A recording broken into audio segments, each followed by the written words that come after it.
to Miss T's channel.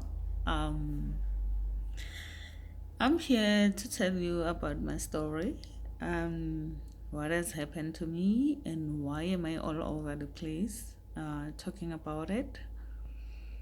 Um, it all went down bad in 2010 when I was set alight by my baby daddy.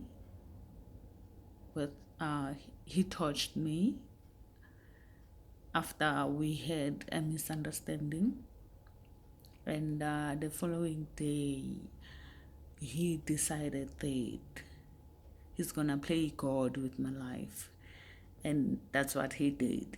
He didn't change his mind because um, we actually had a disagreement a day before, which he apologized for, and but he didn't come back home. He slept a wall, and he came back in the morning the following day after the argument. He told me that um, since I'm saying I don't want this anymore, and I'm tired of fighting him because we fail to understand each other. And he talked to me and said, well, babe, yeah, I understood you, and yeah, I'm leaving. It's fine. We can take a break so we can breathe, and we can talk in a month or so. It was fine with me. I didn't have a problem with him saying that because us together wasn't helping. We were fighting over little things that um, uh, he didn't share. He couldn't talk about them. It was all about, no, it's private. I can't talk about it. But I apologize. I'm sorry. I can't do this again. It's fine. And me being a woman and understanding and hoping for us to work out and to raise our daughter together, and give him second chances. Yes, I said second chances because it wasn't a once-off thing. And yeah, on that 14th March 2010, when he touched me, I couldn't believe it. That somebody that I loved so much, somebody that I sacrificed so much for him, and she's playing God with my life. Well, yeah, it is what it is. I can't tell you why he did it. We argued, yes.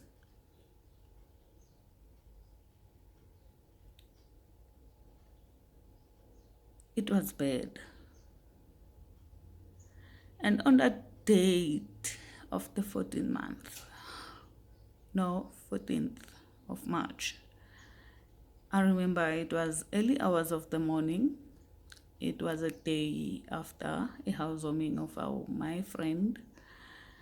And yeah, he came over, yeah, because we were staying together. And he said, I'm here to take my things and I'm leaving.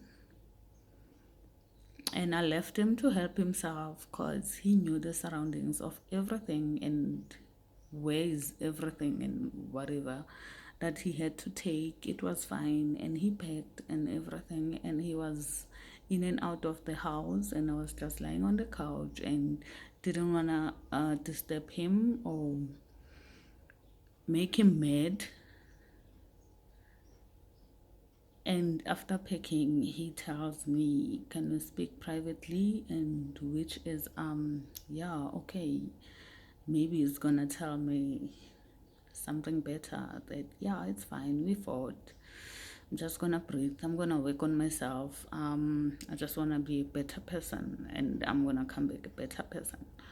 Okay, went to the bedroom. It's fine. It's early hours of the Sunday. Our toddler, which is 2 years old, gorgeous, bubbly, yeah, following mommy wherever she's going. Yeah, she's coming with me to the bedroom. Sugar daddy, dearest daddy, locked the door, which is fine. I mean, we always lock the door because for our privacy, yes, we stayed with a nanny. And he started pacing off the room. He couldn't sit still, and I'm sitting there, I'm exhausted. The fact that we had a ball last night at my friend's, and where he reacted somehow, where this whole thing started. And then he leaned against the bed. He pulled out a 5-liter can, which is like, I'm still not sure. Why am I here again? Because you're not talking to me, but you said we need to talk.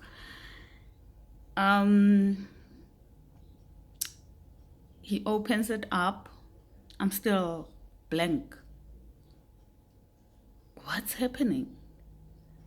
And then he threw it all over me, like from head top down. Now I know, oh gosh, we're fighting. We're fighting. We're still fighting. And yesterday's stuff, it's still continuing today, and today it's worse than yesterday. We're fighting for the match now. He wanna touch me up. The petrol is all over me. It's smelling everywhere. I'm sneezing.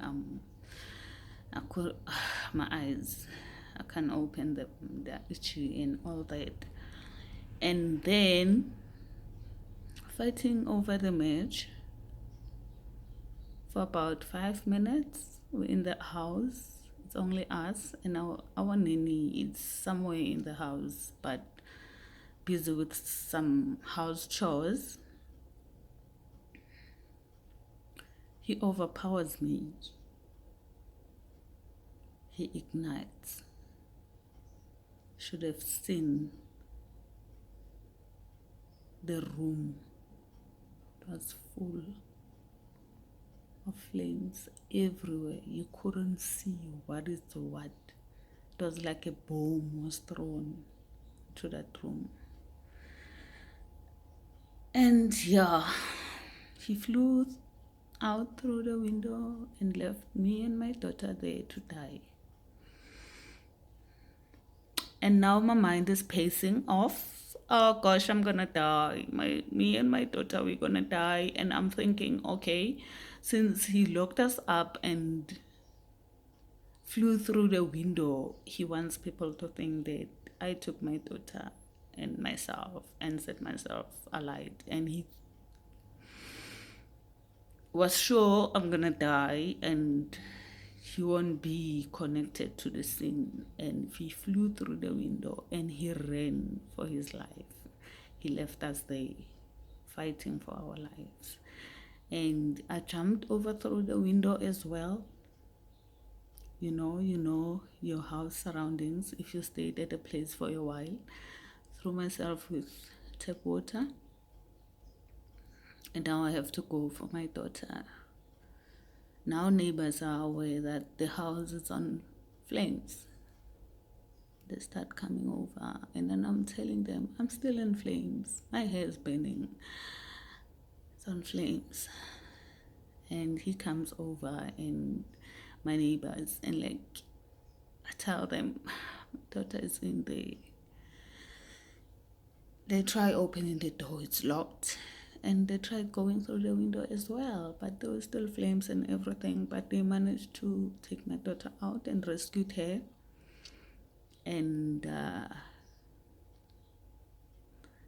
my bedroom was completely destroyed. And after the last thing that I remember is being admitted at our local hospital. But then I woke up 4 months later in a Joburg hospital called Mill Park, where I was in a Benz unit. I was so huge, I couldn't recognize myself. Looking at the bandages that was all over me. And remember, he fled all those months, was in a coma. He disappeared. He's nowhere to be found. Until he decides to hand himself over. I don't know what went down his mind. But yeah, he handed himself over. He pleaded guilty and all that. And there I am fighting for my life. And I couldn't even attend my daughter's funeral because I had to recover and I wasn't in any state to be notified of any changes or whatever that happened to her. And they had to wait for me to wake up so they can tell me what happened to her. But according to me, I thought, oh, my daughter, she's not hardly bent. And the fact that she was a prematurely born child and she had lungs problem and the flames damaged her internally. That's how she couldn't make it. And there I was fighting for my life, staying in hospital for 1.5 years and another 3 months in rehab because I couldn't do anything. Sleeping for such a long time, it's something else. It's your body just shuts down and you have to start afresh and learn doing things from scratch. And for a moment I thought to myself, you know what, I don't want to leave. I mean, where am I gonna start? I mean, I couldn't believe what I saw in the mirror, and it shocked me. And the fact that my skin pigment was gone completely. I was pink in color, and my ear was missing.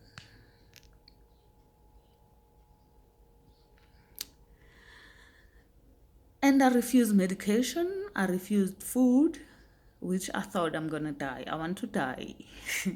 But unfortunately, this is life. You don't get what you want.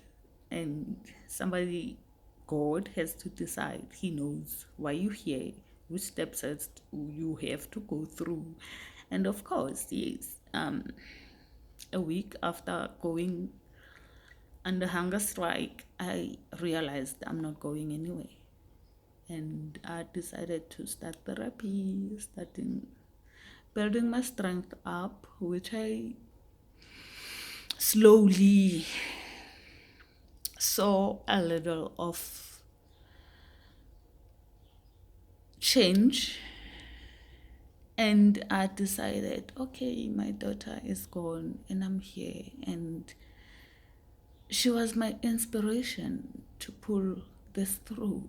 And I wanted to represent her on earth, that we went through what we went through, but I'm here to tell the story and to help people realize that when it comes to matters of domestic violence, mostly it ends up so bad and we normally take it so lightly.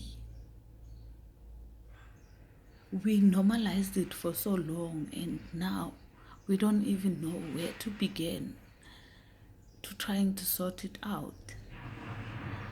But I'm here, I'm alive. I chose to be happy. I know my scars are 3rd degree, my nerves are damaged, My lips are gone. The pigments will never come back. But I'm happy. I'm alive. And I couldn't choose any other life than this one, because I couldn't be the person that I am today if I wouldn't have gone through what I've have. And me helping people and advising them make me so much happy that I'm making a difference, and helping others as well help me to cope in life, and building a person up, helping them coping. And in a way, it's a therapy for me, and it's so peaceful when you get a call and somebody tells you that thank you, and because of you today I chose to walk away. And I walked, and I'm pulling myself together, I'm putting pieces together, and I'm moving on. I'm claiming my life together. So by so saying, I'm saying domestic violence is a serious thing. It's there. It happens. We take it lightly, but it's dangerous. And one thing about it, it doesn't just get better over a night, or when they apologizes that I'm gonna change. I promise. And as much as you give them those chances, it doesn't change. They excel. They go up levels. It gets viral. So walk while you can, or we're gonna lift you up in a coffin. So one slap is more than enough. And when it gets to the beating, the abuse has already started, because it starts emotionally. They tame you. You get tamed. And they make you feel so useless that without them you are nothing. So, sugar doll, walk while you can. It's not likely that they change. It's not. Save yourself. They slap you. It went too much far. It could have stopped while it was emotional.